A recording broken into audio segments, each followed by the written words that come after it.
વલાસણ નહેરમાં માતા બાળક ડૂબ્યાની ઘટનામાં આણંદ ફાયર બ્રિગેડનું તાત્કાલિક રેસ્ક્યુ.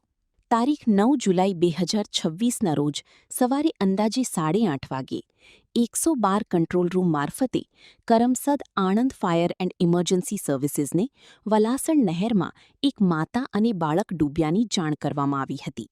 ફાયર ઓફિસર ધર્મેશ ગોરના માર્ગદર્શન હેઠળ આણંદ ફાયર બ્રિગેડની ટીમ યોદ્ધા રેસ્ક્યુ વાહન સાથે તાત્કાલિક ઘટના સ્થળે પહોંચી હતી.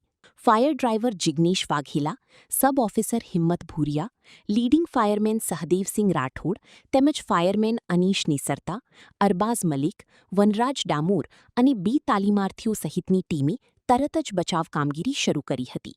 ફાયર બ્રિગેડના 6 તરવૈયાઓએ સઘન શોધખોળ હાથ ધરી નહેરમાંથી માતા અને બાળકને બહાર કાઢ્યા હતા. ઘટના અંગે વધુ તપાસ હાથ ધરવામાં આવી રહી છે. સ્ટોરી નંદલાલ ભાનુશાલી, આણંદ.